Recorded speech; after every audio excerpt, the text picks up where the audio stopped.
This is Arch Obler bringing you another in our series of stories of the unusual.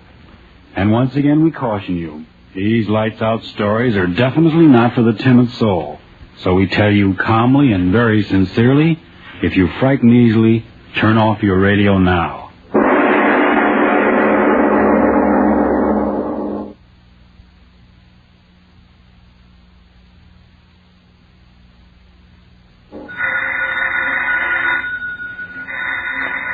Miss Goddard, answer the phone, please. Yes, Mr. Obler. Yes? Oh, yes, Miss Harrison. Here he is. Mr. Obler? Yes? Miss Harrison. Oh, thank you. Hello, Joan. How's the Phantom Lady? Oh, yeah. How am I in trouble? Well, the last light's out. I just don't know what to write about. Oh, no, I got plenty of ideas, but... well, men dying in foxholes, and what am I doing? Thinking of fantastic... Well, thanks very much, but I still insist that I ought to be... Yeah, okay. Sure, I'll make this last one a good one, and then that'll be that. If I live through it. Huh? No, I was just talking to myself. I've been doing that rather consistently these last few days. Yes, I guess all those zombies and ghouls and loup-garoos have finally caught up with me. Yeah, I know. 2 aspirins and a glass of water every half hour. Now look here, Miss Harrison, don't worry about me. I'll get the story written tonight if I have to talk to the devil himself to do it. All right, John, all right. Yeah, sure. Oh, fine. Call me back in an hour, and I'll have some kind of a plot figured out. I hope. Give my regards to Norman. Talk to you later. Well, Miss Goddard, let's get to work. Yes, sir. What time is it anyway? 11:32. Sorry I have to keep you working so late? That's perfectly all right. I know you have to have that play done by tomorrow morning. I'm glad to help. You're an angel. Huh. Angel? That's a strange word to use here in this room where I've thought up so many demons and monsters. Tell me, or maybe you won't want to tell me. What, Mr. Obler? Working with me on these lights-out plays, do you ever get frightened? Well... You do, don't you? Yes, I do get frightened many times. Huh. There was a time I'd have found that very amusing, but not tonight. Is there something wrong, Mr. Obler? I don't know. Tell me, did you ever sit alone in a room at night and have a premonition? Suddenly get the feeling that somewhere in the house, perhaps in the darkness in the next room, something was waiting, something of malignancy and evil? What's the matter with me? If I keep on talking like this, they'll be using me as Exhibit X in a psychopathic ward. Come on, let's get to work. Yes, sir. Let me see. We'll start out next week's play with the regular lights-out opening. Lights out, everybody. Chimes, later thing you think, gong. First character is named Hellman. Call him Hellman. Jack Hellman, H-E-L-M-A-N. 2 hours. Got that? Mm-hmm. He commits a murder and he, Oh, what's the use? I can't write another one of these things. Ghosts and groans and blood. I tell you, I can't do it. Mr. Obler. I'm sorry. Look here, Miss Goddard, you better run along. But aren't we going No, to... I just can't write any more tonight. But the cast, they'll be standing by. The rehearsal. Devil with the rehearsal. I'm not going to go insane writing these things for anybody. Now run along, please. Try to get some rest, and if you come back early in the morning, we'll see what we can do. Just as you say. Are you sure you're all right? Please go. All right. Good night. Good night. What's come over me anyway? Why did I tell her to go? I gotta write this play. Premonition. She must have thought I was getting soft. Who's there? Oh. Well, I am in bad shape. The wind rattles the window and lights out, author goes nuts. There's a headline for Variety. I gotta get down to earth. 11:45. Joan said she'd call back in an hour. I've got to have some kind of a plot by then. Let me see. How about a press agent named Black killing a man named White and Black and White murder? Ooh, that corny. Maybe I could use a story about a Hollywood producer. Let's see. Johnny Hour. He meets a girl and then's afraid because the girl's husband. Oh, is that out of character? How about Nero chopping off heads in the Roman circus and... Certainly is quiet in here. Yell all day for quiet. Now that I've got it, I have got the jitters. What the devil have I got to be jittery about? Things are what they are, if anybody knows that I do. 2 and 2 makes 4, unless you're talking about curved space, and them that has hold on to what they've got, and anybody who's in this war for profit ought to have his bones broken off and stuff. What the devil am I talking about? Okay. I'd better stop kidding myself. I know it's wrong. I want to write it, and yet I don't. What's the matter with me? Afraid to put it down on paper? What have I got to be afraid of? Here goes. Get it over with. Outline of title undecided. Get out of my system. Play opens in the cell of a monastery in the Middle Ages. A mystic is cowered in a corner of his room. Outside, a mob is clamoring for his life. It appears that a horrible crime has been committed in the village below. A horrible monster had torn a woman. It appears that this creature, brought into being through the incantations of the sorcerer, was the concentration of all the evil in men's hearts and minds.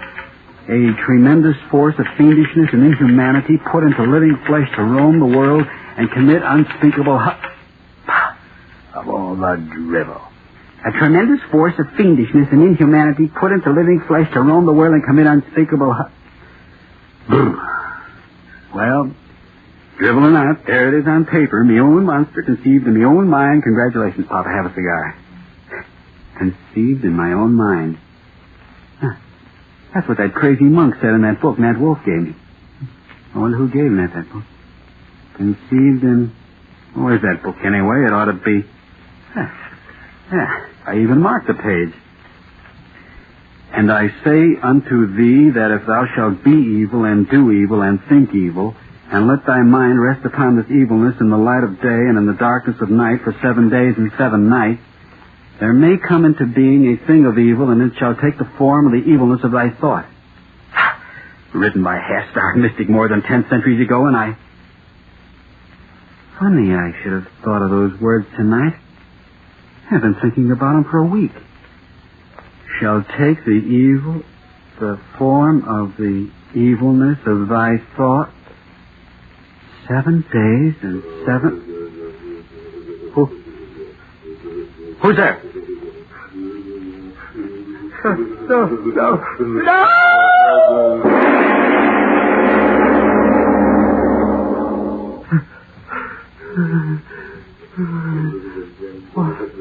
What's that?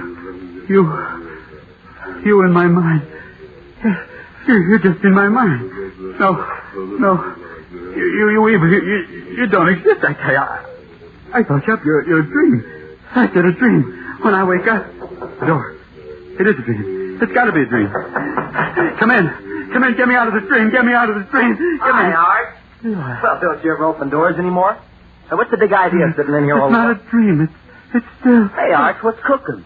Eli, get out. Oh, now, Art... Don't stand there. Look at me. Get out. Can't you see it? Get out. Get out of here. Hey, what's the gag? See and hear what? Behind you. Look behind you. Well, there's nothing behind me but the wall. Eli. Say, what is this anyway? A preview of... Eli, get out of here. All right. Now let's have it. What is this, a preview of a new play? Boy, am I glad you're quitting lights out after all. Can't you hear him? Who? Hear who? Eli, behind you. Behind me what? What's the matter with you anyway, Art? Don't you feel well? You keep staring back at me. It must be a dream. What's that dream? It must be a dream. Are you tight? What's the matter? The pink elephant's beginning to... No! My brother. No, my brother, let go of me. You think to my brother. No!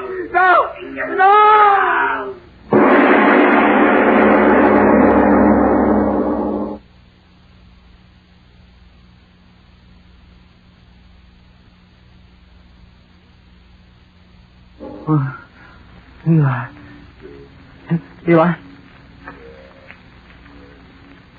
Oh, no. Eli? Operator, please.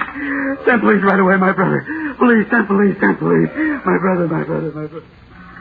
Yeah. How much time we got to go on this shift yet, you? Hold it. Here comes Frank Sinatra again. Squad 39 and 48. Go to Ventura and Redwood. Drunk making a disturbance. Claims his brother ate by a monster. Squad 39 and 48. Go to Ventura and Redwood. Drunk claims brother is off by a thing. KLTD signing off. But I tell you, it's true, officer. It's true. My own brother, I saw it with my own eyes. All right. So you thought. Now take it easy, young fella. You're in a bad shape. I tell you, I'm not drunk. I'm as sober as you are. Now, don't get funny. You thick-headed fool. Look, it's there behind you. What? The thing, the monster. Look at it. Believe my brother. I've heard of seeing snakes and pink elephants, but this is the first one I've seen this bad off, Joe? But he's the one who takes. Oh, you never can tell in the valley. There, the two of you. Can't you see him? Can't you see him? Over there in the corner. Hey, maybe we better take him down to the station and let him cool off in the can for a while, eh? Yeah. Stop staring at me, the two of you. Why won't you believe me? Why won't you believe me? Hey, Clarence. Maybe this guy's on the level. Oh, are you nuts, too? Something happened to his brother, there'd be someone around, wouldn't there? And there ain't nothing in this room. What have I done? What have I done? You've done? What do you mean? I thought of the monster. 7 days and 7 nights. Joe, the guy's nuts. Let's find out who he is. What's your name, young fella? What's your name? Quiet down now. What's your name? Oh, what difference does that make? The thing that sits there and grins at me. Why don't you see it and help me? Come on now. What's your name? Let's have it. Opler. What's your business? What do you do for a living? Well? Radio. I write radio. What's the difference? Radio? Obler. Say, ain't you the guy that writes them screwy lights out things Tuesday night? Yes, help me. Please help me. Joe. What? Why, this is the guy that writes them ghost things I was telling you about, over the radio. Obler. The guy who always makes his cops Irish. You get it? It's one of them gags, one of them publicity gags. Gags? Oh, you infernal... Now, wait a minute, fellow. Watch your tongue. I tell you, it's not a gag. It's here in the room. It has took my brother and... There. Can't you hear it? Can't you hear it? Huh? It's laughing. That infernal laughing. Listen to it. Listen to it. It is later than you think. Okay, young fella. If it ain't a gag, you better take a bromo and go back to bed. Now, listen, we're going to hang around for a while, so take it easy. Come on, Joe. Let's get out of here. No, wait. Wait. Don't let me down. It's here, I tell you. It's here. Don't let me. Oh. What'll I do? I got to get out of here. Yeah. That's it. I've got to get out of here and find someone who'll believe me. What? Oh, it won't let me out? No. Don't come near me. The police. They come back. Come in. Hi, Mark. I was just driving by and I thought... No, Mercedes, get out of here. Get out. What? No. Mark, what's the matter? What are you staring at? Mercedes, believe me, you got to get out. No. Where's it? Help. No.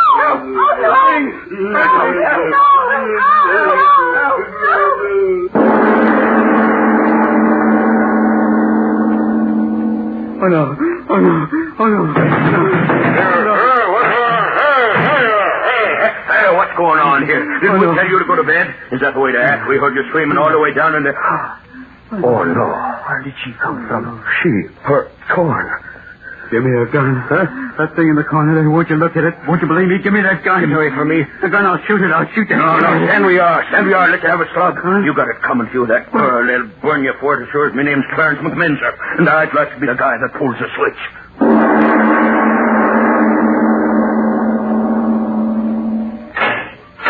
All right, right in here, sir. You've got 5 minutes. Yes, I know. Oh, Mr. Kenny. I've been waiting for you. I got here as soon as I could. Looks bad, Opener. Very bad. What do you mean? I didn't do anything. I tell you I didn't. Oh, yes. I know. But, Opener, you can't do a thing like that and just walk away from it. Well, I've explained it to you. I've explained it to everyone 100 times, 1,000 times. Won't anyone believe me? Now, look here, Arch. I'm your attorney. I want to help you. A great number of people want to help you, and we certainly can't do a thing unless you cooperate. Yes, that's what I said, cooperate. What do you want me to do? Tell the truth. The whole truth. I told you. Yes, I know what you told me. A horrible thing that you conceived in your mind came to life and did a number of peculiar things. But, see here, surely you don't think that even the most stupid jury on earth is going to believe that nonsense? You don't believe me? Well, I've heard many peculiar alibis from my radio clients in time, but... Well, listen, if you want to plead temporary... But I'm not insane. I'm not insane. Then let's hear a sane explanation of what happened that night. I told you everything just the way it happened. My brother came home and... Yes, I know. Well, your brother came into the room and was eaten up by this monster, and then that girl... Oh, what's the use? Apparently you want to die. I've tried so hard to make you understand. I've tried to make you understand that if you don't stop this infernal nonsense and hurry up and tell me the truth of what really happened, You'll either find yourself taking a one-way walk to the electric chair or wake up in a padded cell in an asylum for the criminally insane. What? The fact of the matter is they've already appointed a lunacy commission to pass on your case. Lunacy? Oh, see here, Arch. Wait. No, wait. Let me talk. Go right ahead. That's what I want you to do. Maybe I am insane. I don't know. At first I told myself it was nothing but a nightmare. That I'd wake up and find it had all been nothing but a weird dream that never really happened. But it's not a dream and no one will believe my story, not even you. It's such an irrational story. How can you expect anyone to believe it? Now, take that part about your brother being devoured alive by this monster. It happened. It happened just as I said it happened. It's common knowledge that your brother is pre-induction vacationing up north with your mother. He came back. You mean they are coming back. I sent your brother a wire to come back and bring your mother home at once. They ought to be here today. My brother's dead. Well, that's your preposterous story. This monster who's supposed to have committed all these crimes. Where is he? Where did he come from? Where has he gone to? I don't know. Did the police see him? No. Did anyone see him? No. Oh, Arch, if you're going to think up an alibi to save yourself, for heaven's sake, think up a better one than that one. I'm not trying to think up alibis. I'm just trying to explain what happened to you and maybe to myself. I haven't believed much during my life, except perhaps that somewhere there was a power that went beyond life and death. What happened to me isn't explainable in any terms that you and I... But, Mr. Gang, I tell you it did happen. I thought of a monster for 7 days and 7 nights in my own mind. And like that prophet of the Middle Ages warned, the evil thing came to life, and yet only I could see it and hear it. And do you see and hear it now? No. That's what I can't quite understand.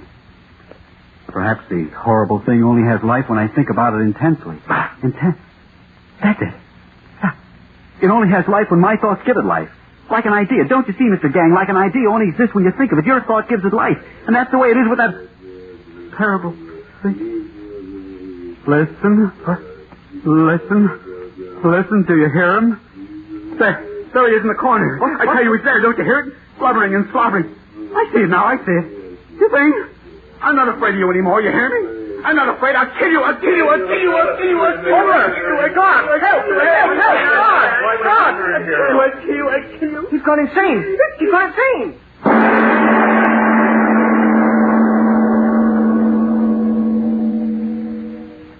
I tell you, all radio writers are crazy. I've had dealings with several of them. Gentlemen, if you please, control yourselves.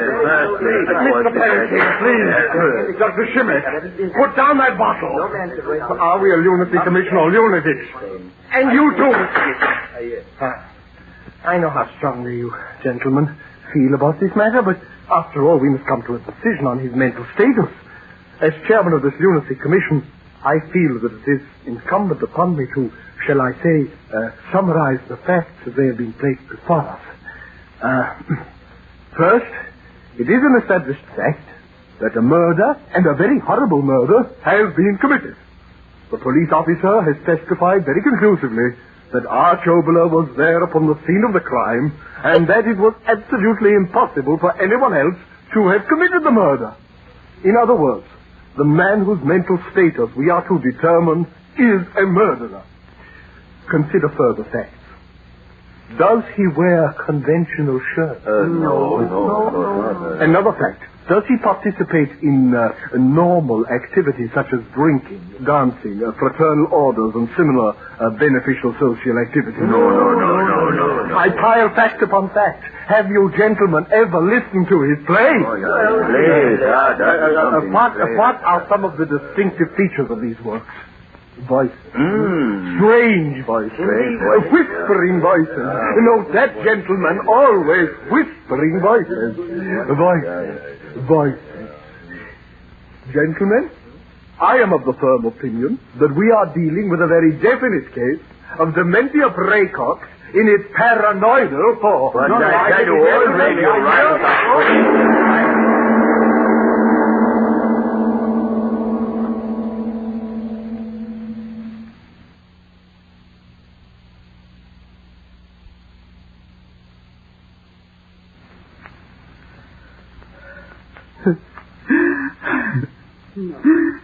No, Arch. No. A lifetime in an insane asylum. Oh, Mother, I'm not insane. I tell you, I'm not insane. I'm not insane. No, of course you're not, son. But don't excite yourself anymore. Please. But don't make me go. If there was only some way I could make them see the thing as I see it. Mother, you believe what I told you, don't you? Yes, dear, of course I do. If Eli would only get back. Eli? But I told you Eli would... You're like the others. You don't believe me. Now I know you don't. You will believe. I'll make you believe. Sing, wherever you are, listen to me. I think of you. Here, I think of you. I give you life. I give you life. You hear, Mother? You hear it does exist? It does? No, don't get so excited. There, Mother. It's right behind you. Turn, see, believe. Oh, you see it, Mother. You see it. I'm not insane. I'm not insane. No. My mother. Sing, my mother. No. No. Not my mother. Not my mother. Not my mother. Not my mother. Not my mother.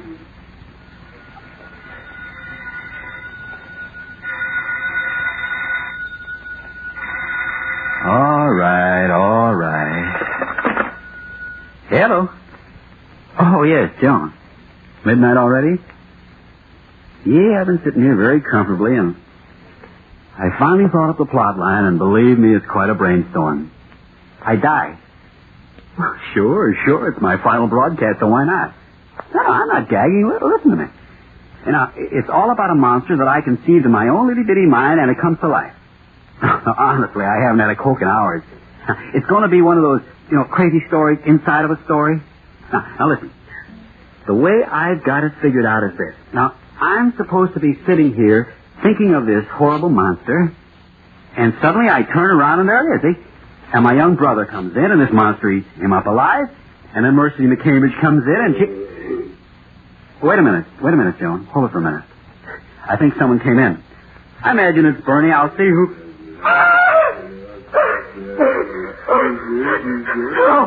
No. Joan, listen. That thing, it's true. This time it's really happening. No!